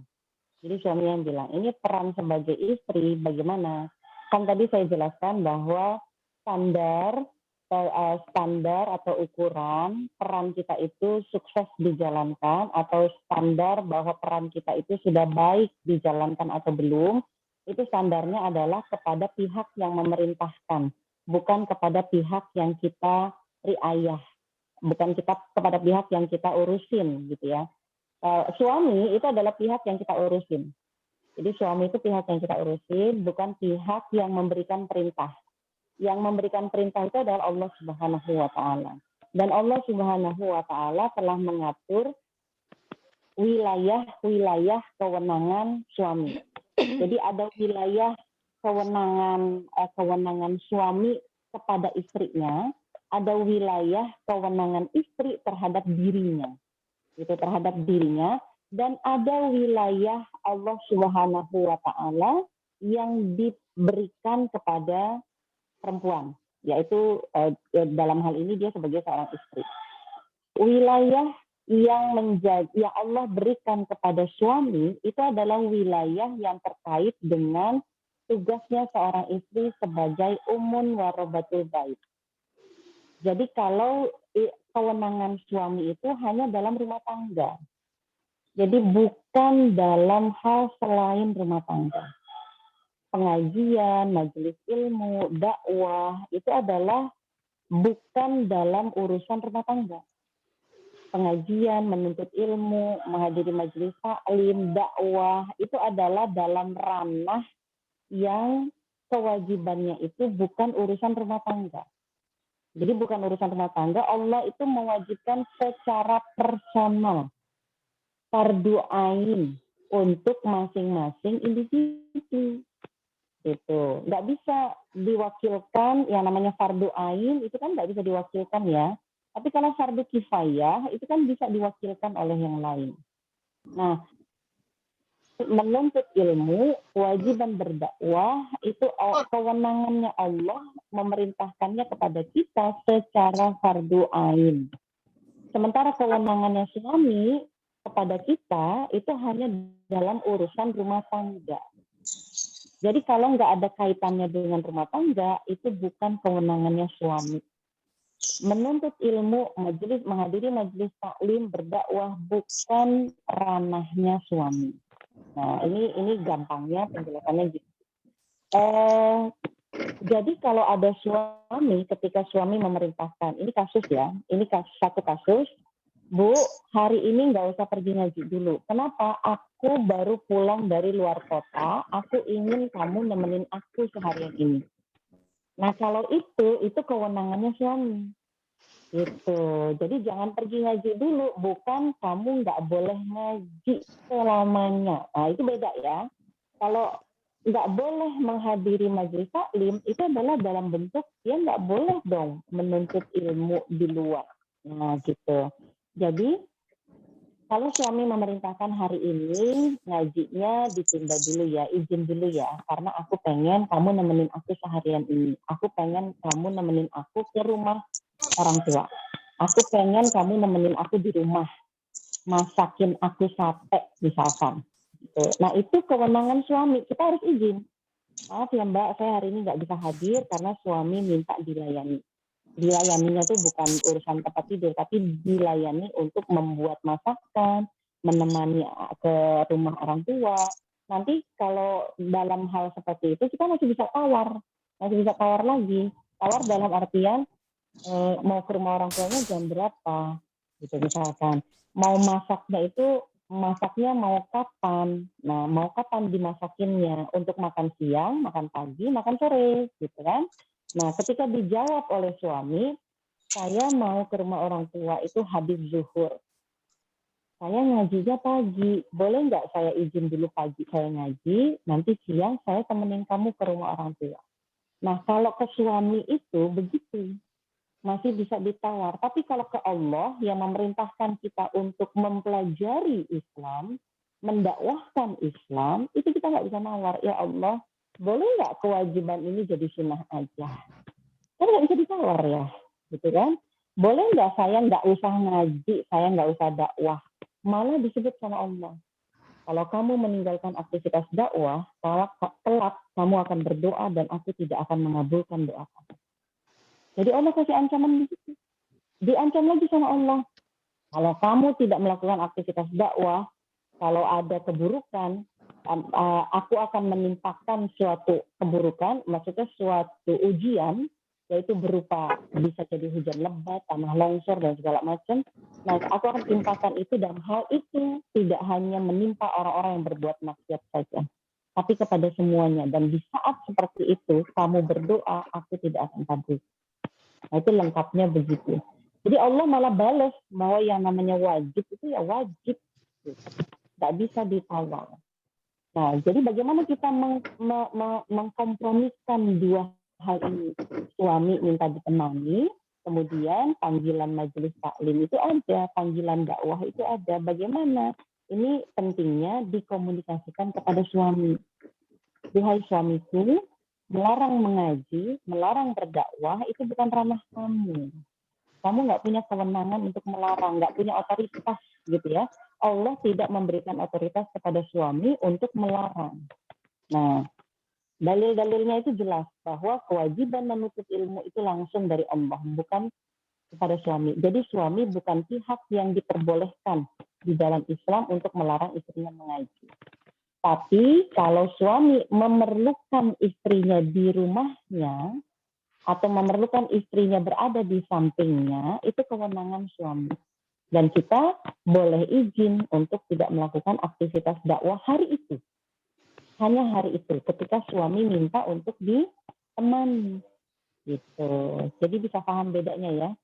Jadi perintah itu dari Allah dan suami bukan pihak yang bisa membatalkan perintah itu. Nah, jadi ketika ada suami bilang, kamu nggak boleh ngaji lagi di sana deh, kamu nggak usah ikut-ikut MTR lagi deh. MTR itu cuma bikin kamu capek, dakwah aja keliling-keliling, gitu kan ya. Nah, kemudian kita bisa tanya, kita komunikasikan dengan suami. Memangnya kenapa Abi ini keberatan atau Papa ini keberatan di mananya? Terhadap MTR itu Papa keberatan di mana? Papa ini nggak kenal MTR itu siapa. Oh, kalau gitu kenalan yuk. Gitu. Jadi bisa jadi orang itu melarang karena ada informasi yang salah tentang aktivitas yang kita lakukan. Atau ada informasi yang tidak lengkap yang didapatkan. Hanya separuh informasinya. Jadinya mispersepsi. Nah, untuk menghilangkan kesalahan-kesalahan yang seperti tadi, salah info, salah paham, nah itu harus dikomunikasikan, dijelaskan agar menjadi paham. Gitu. Jadi seperti itu ya. Kamu nggak boleh ngaji karena begini. Nah, karenanya ternyata itu misinformasi atau salah paham. Kamu nggak boleh ngaji di pengajian MTR itu. Kenapa? MTR itu sesat. Karena dia suka menganggap orang itu diperangi sama Allah. Kan sekarang udah nggak ada perang. Nah, itu kan berarti salah paham.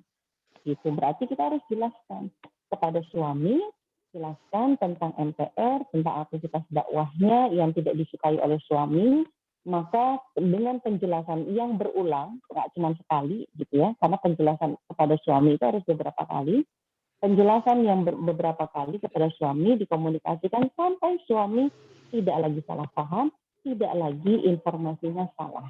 Gitu. Jadi seperti itu. Ya, jadi kewajiban menuntut ilmu itu dari Allah. Dan suami bukan pihak yang diperbolehkan oleh Allah untuk kita tidak lagi menuntutnya. Gitu. Oke. Pripun Bu Robiah, barangkali ada yang perlu ditanyakan lagi. Sudah saged dipahami nggih? Bisa, sudah jelas. Nggih, jazakillah Oh, khairan, alhamdulillah. Ustazah Titi.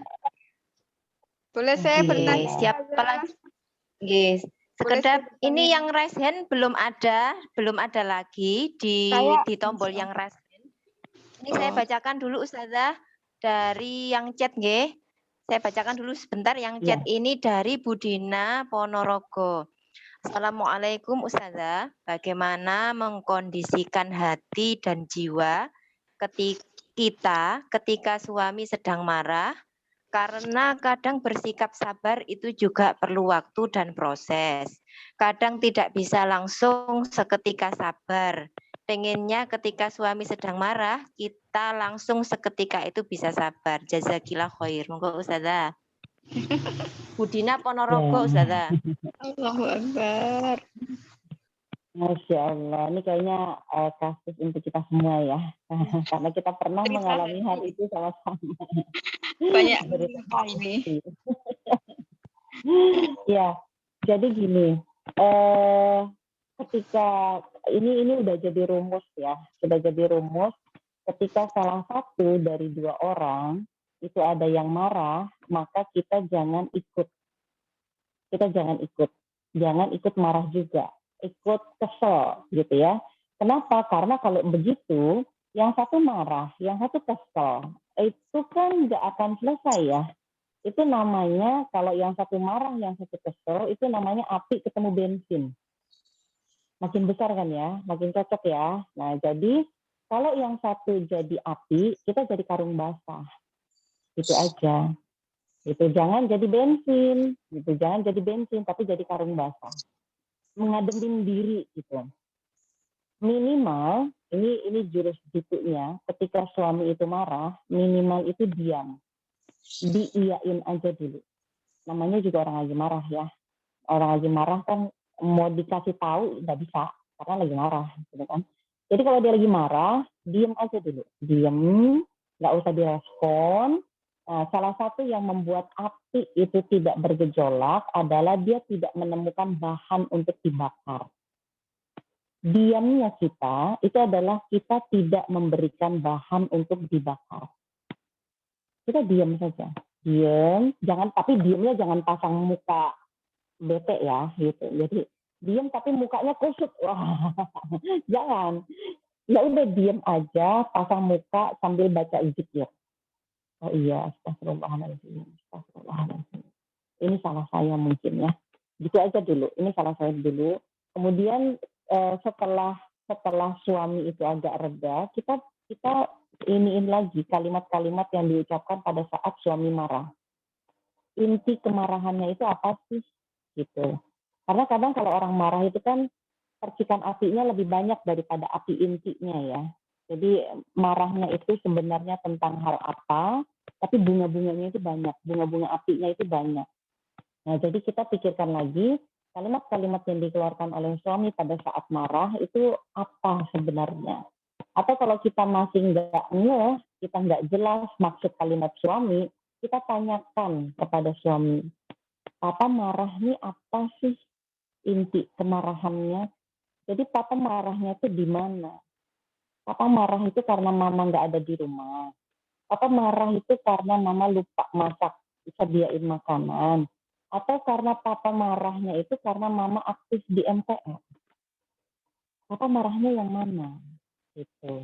Nah kan kalau kita bisa keluar kalimat begini, itu kan berarti kita nggak jadi bensin ya. Itu kita jadi karung basah. Basahin aja karungnya. Nah, basahin dulu diri kita dengan apa? Dengan mengingat Allah.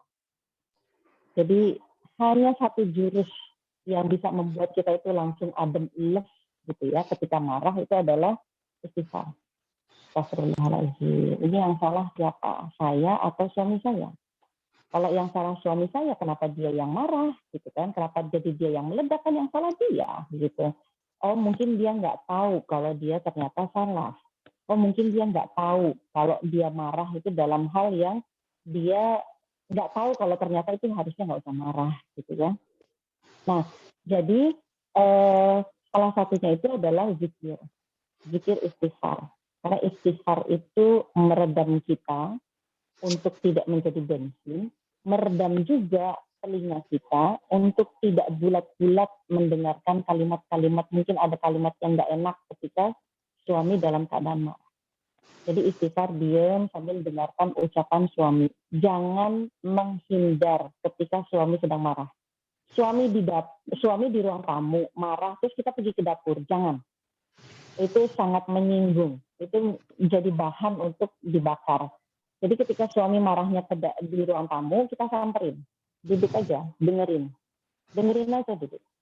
Jadi kalau kita itu sebagai seorang ibu ya, memahami anak marah, itu kita sebagai istri, memahami suami yang ketika marah, itu sebenarnya sama. Ini anaknya mertua, lagi marah. Nah, kalau biasanya kita menghadapi ini anak saya, lagi marah. Nah, sekarang kita menghadapi anaknya mertua lagi marah. Jadi kita dengerin dulu. Nah, setelah reda baru ditanyakan, jadi saya harus gimana supaya nggak marah lagi? Saya harus begini. Kamu harus gini. Oke, kalau saya begini, bisa nggak begitu? Kan begitu ya, itu terjadi kompromi, terjadi diskusi, terjadi penjelasan. Itu kalau suasananya itu sudah tidak lagi ada api. Jadi suami sudah adem, meskipun masih jadi air panas gitu ya, tapi udah bukan jadi api, tapi jadi air panas. Kemudian adem lagi jadi suam-suam kuku.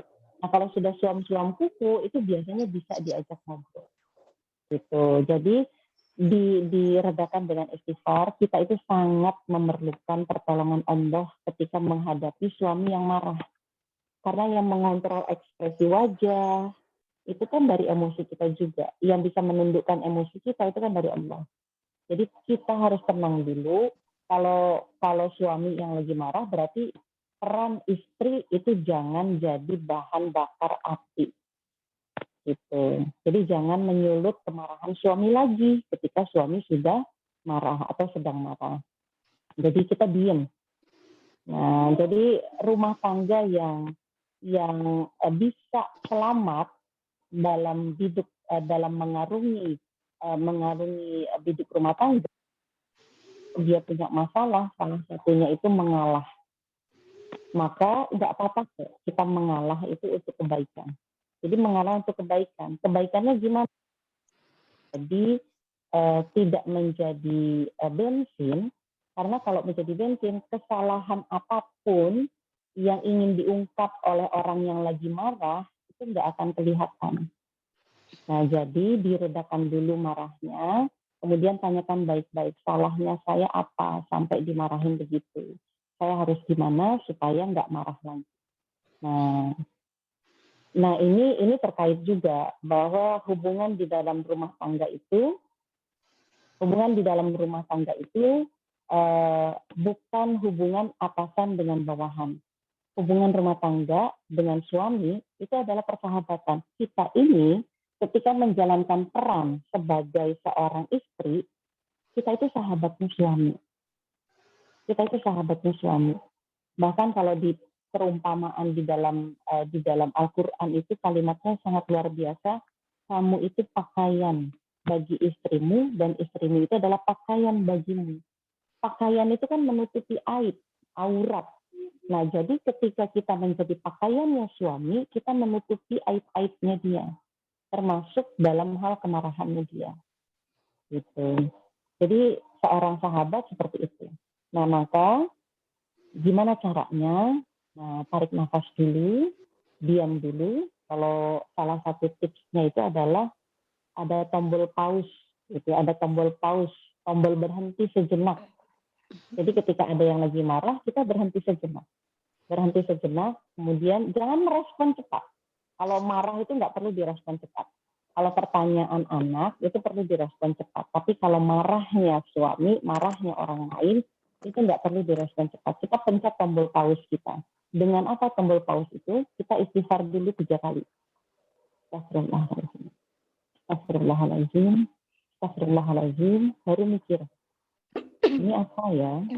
Tiba-tiba marah. Nah, kalau kita nggak pencet tombol pause, itu cenderung kita itu responnya nanti akan negatif. Jadi, respon setelah berpikir. Jangan respon duluan, mikir belakangan. Nah, kalau respon duluan, mikirnya belakangan, itu nanti api ketemu api. Api ketemu bensin. Tapi kalau mikir dulu baru ngerespon, itu api ketemu karung basah. Jadi bisa adem. Gitu. Nah, makanya kenapa perlu ilmunya? Perlu ilmu untuk sabar, ilmu untuk bisa pencet tombol pause di dalam diri kita, ilmu bagaimana menghadapi suami yang lagi marah, ilmu bagaimana kalau kita yang lagi marah, gitu kan? Itu perlu ilmunya. Gitu. Kayaknya nanti bisa masuk programnya MTR ya. Mungkin nanti kapan-kapan diadain khusus bagaimana menjalankan peran istri dengan baik, bagaimana menjalankan peran ibu dengan baik, dan bagaimana menjalankan peran anak dengan baik. Itu pembahasannya nanti lebih spesifik, kasus per kasus atau secara kasuistik, itu bisa dibahas dalam pertemuan yang lain. Tapi secara umum, dari pertanyaan yang tadi, menghentikannya itu adalah ada di kita. Jadi kalau kita mau kontrol orang lain, kamu jangan marah ya, itu kan susah ya. Tapi kan kalau kita mengontrol diri kita sendiri kan masih bisa ya. Suamiku lagi marah, berarti aku nggak usah marah dulu. Gitu. Nah, jadi seperti itu. Deket-deketin istighfar. Istighfar itu luar biasa loh. Bahkan dari zikir istighfar, apapun yang kita minta, itu Allah akan kabulkan. Zikir yang nyaris tidak akan ditolak oleh Allah itu adalah zikir istighfar. Karena dalam istighfar itu kita memohon ampun kepada Allah dan mengakui bahwa yang salah itu kita. Kan astagfirullah gitu ya, artinya aku memohon ampunan, memohon maghfirah dari Allah. Itu seperti itu Mbak Dita. Nggih, Masya Allah, Alhamdulillah, nggih Bu Dina.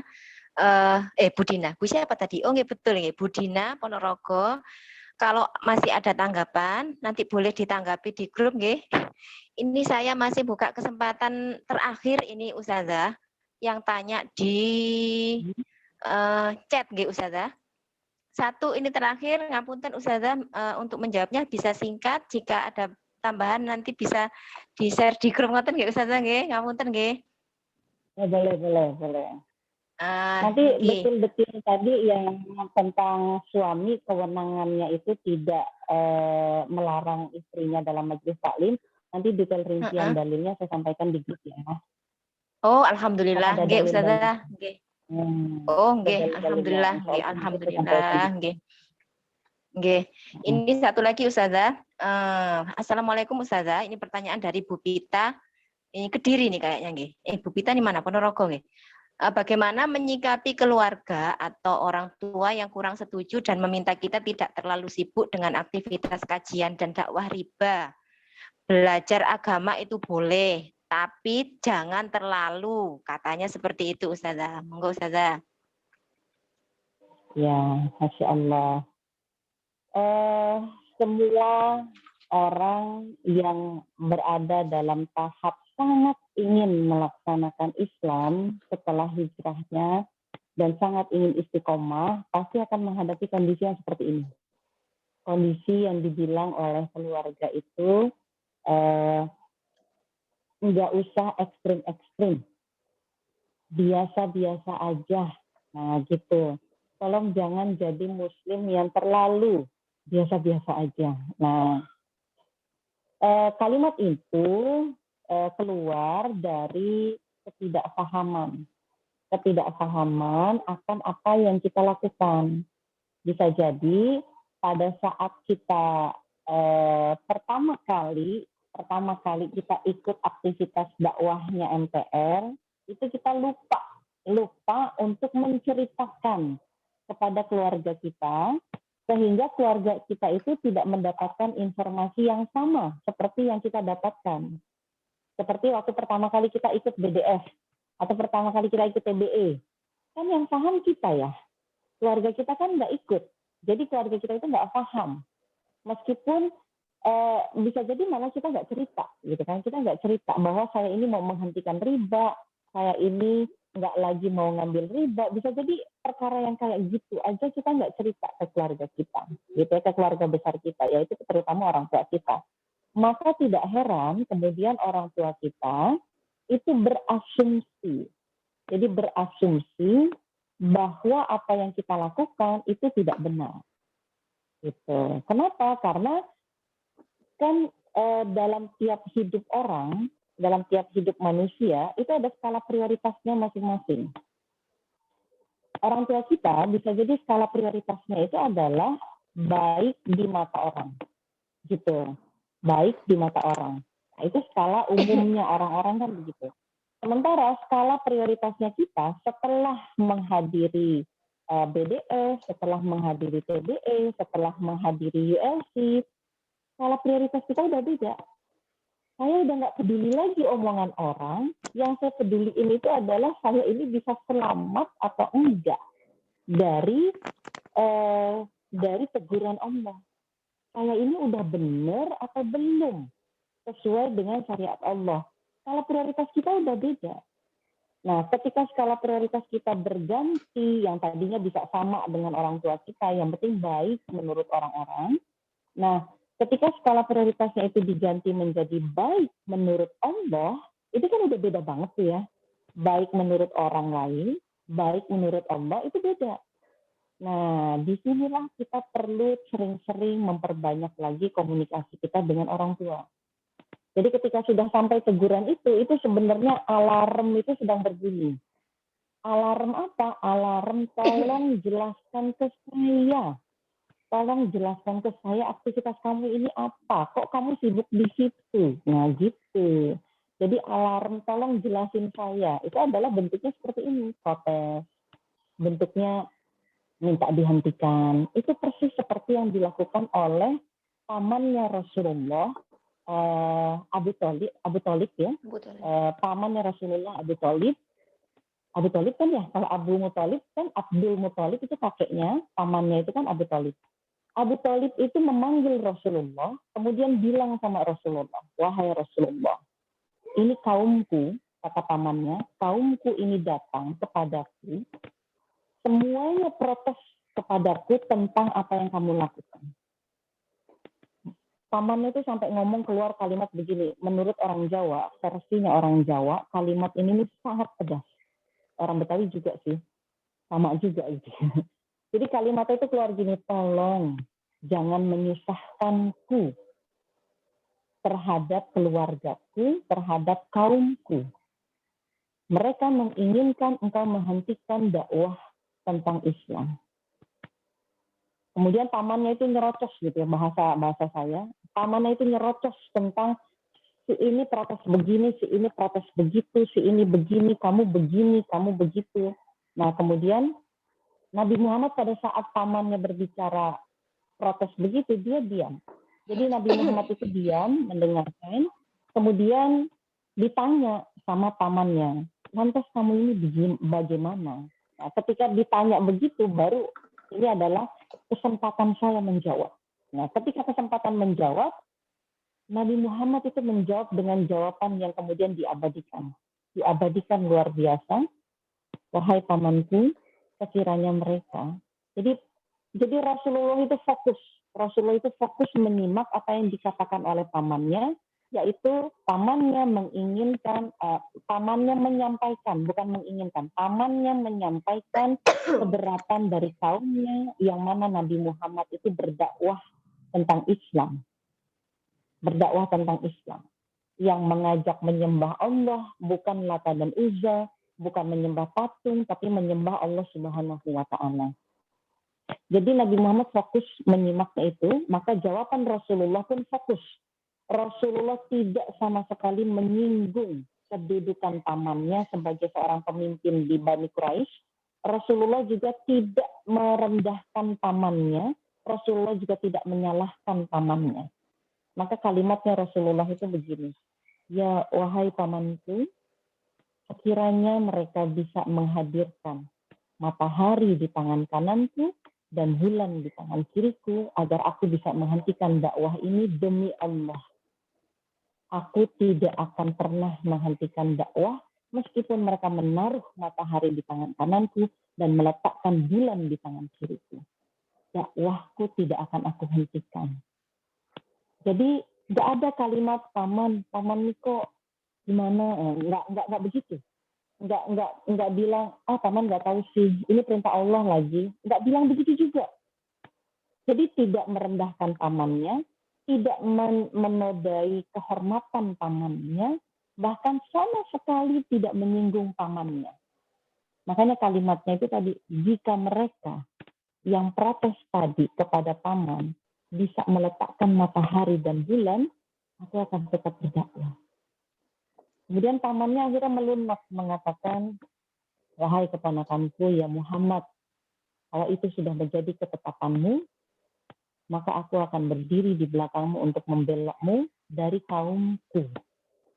Jadi dibela dari kaumnya, dari serangan kaumnya, pamannya yang bela. Dia pasang badan untuk Nabi Muhammad. Nah, jadi ketika orang tua kita itu meminta penjelasan kita seperti itu, kita bilang lagi, Ibu kan waktu saya masih kecil, Ibu berdoa supaya saya jadi anak yang soleh. Alhamdulillah, saya ketemu ustazah di majelis ilmu yang mengajarkan tentang cara menjadi anak yang soleh. Ya seperti ini sekarang. Saya itu lagi belajar jadi anak yang soleh. Kalau dalam proses belajarnya saya ini, ternyata menyakiti ibu, diomongin sama tetangga, saya minta maaf. Yang salah itu saya. Tuh. Kalau hubungan kita dengan orang tua kita itu baik, hubungan kita tuh lumer, kita tuh gampang ngomong kayak gitu ke orang tua kita. Nah, jadi intinya itu, sampaikan ke orang tua, Ibu, saya ini lagi belajar jadi anak yang soleh. Saya ini lagi belajar untuk bisa memenuhi doa ibu untuk menjadi anak yang soleh. Mohon restu, mohon izin, mohon ridhonya supaya saya bisa jadi belajar yang benar. Kesalahan saya saat ini itu karena saya baru belajarnya sedikit. Makanya saya banyak salahnya termasuk jadi omongan tetangga. Karena saya rajin keliling untuk menjelaskan bahwa riba itu adalah dosa besar. Gitu. Mungkin cara saya salah. Nah, itu kita ngomong kayak gitu. Saya pernah ngomong gitu ke ibu saya. Ya dalam posisi waktu itu dalam posisi ibu saya tidak setuju saya ngaji. Ibu saya tidak setuju melakukan aktivitas dakwah, tapi alhamdulillah sampai detik ini ibu saya adalah supporter nomor 1 dalam aktivitas dakwah saya. Jadi awalnya dari yang sampai nangis-nangis ibu saya nggak setuju, sampai sekarang dengan proses itu menjadi orang nomor 1 yang mendukung support dakwah saya. Jadi kalau saya bilang, saya pengen ngaji, hari ini saya mau ngaji, itu ibu saya langsung menyiapkan, nanti anak-anak gimana, makanannya udah belum? Nah, itu ibu saya yang siapin. Gitu. Jadi jangan langsung patah semangat ya, jangan langsung patah semangat karena cintanya seorang ibu itu itu besar sekali. Jadi ibu itu hanya perlu kita itu dijelaskan.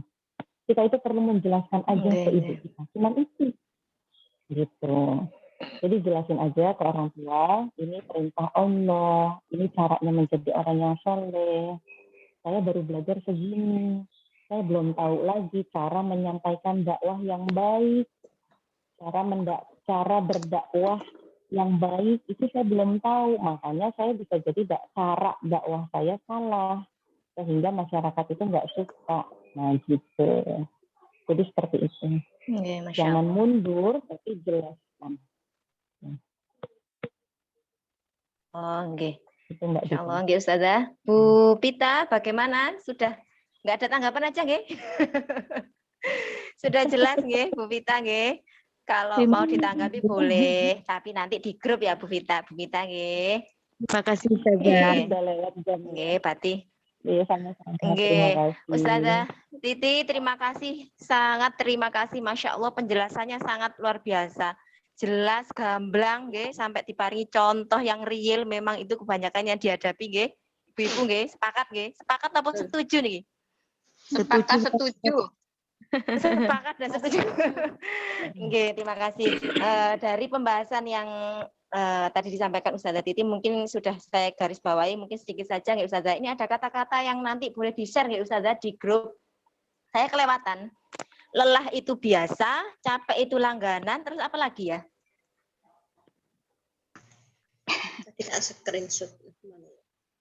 Nah, itu tadi. Ya? Mungkin di-share nggih Ustazah di grup dan juga nanti dalil-dalilnya mengenai pertanyaan Bu Dina tadi dan juga statement Rasulullah.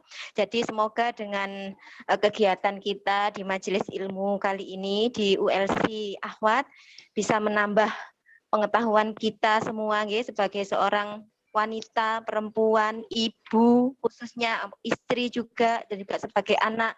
Semoga Allah semakin menguatkan kita untuk bisa menjadi dan menjalankan peran sebagaimana telah Allah takdirkan kepada kita.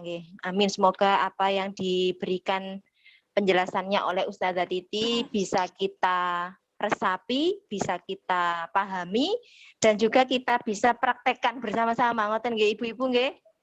Iya, insya Allah. Nah, bisa kita praktekkan bersama-sama meskipun namanya orang belajar nggih gak bisa langsung nilainya 100 nggih Ustazah nggih. Nggih, tapi harus Ya, ada betul. progres untuk menjadi nilai 100 ngoten nggih insyaallah nggih. Terima kasih atas pertanyaannya Ibu-ibu sekalian. Selanjutnya langsung kita kembali ke acara yang terakhir yaitu penutup. Saya selaku pembawa acara, mohon maaf yang sebesar-besarnya Ibu-ibu. Sebenarnya tadi ada yang terlewat yaitu membacakan rule.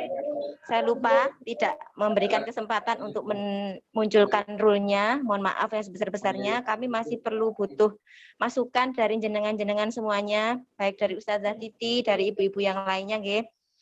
Sebelum kita akhiri, mari kita baca bacaan hamdalah bersama-sama. Alhamdulillahirabbil alamin. Mari kita akhiri majelis ilmu ini dengan bacaan istighfar 3 kali, Ibu-ibu. Kemudian lanjut hamdalah dan juga diakhiri dengan doa kafaratul majelis bersama-sama. Monggo. Astaghfirullahalazim. Astaghfirullahalazim. Astaghfirullahalazim. Alhamdulillahirabbil alamin. Subhanakallahumma wa bihamdika asyhadu an la ilaha illa anta astaghfiruka wa atubu ilaik. Terima kasih Ibu-ibu, mohon maaf kesempurnaan hanya milik Allah nggih, kekurangan murni milik kami. Saya selaku pembawa acara mohon maaf yang sebesar-besarnya. Ihdinas siratal mustaqim. Wabillahi taufik wal hidayah. Wassalamualaikum warahmatullahi wabarakatuh. Waalaikumsalam warahmatullahi wabarakatuh.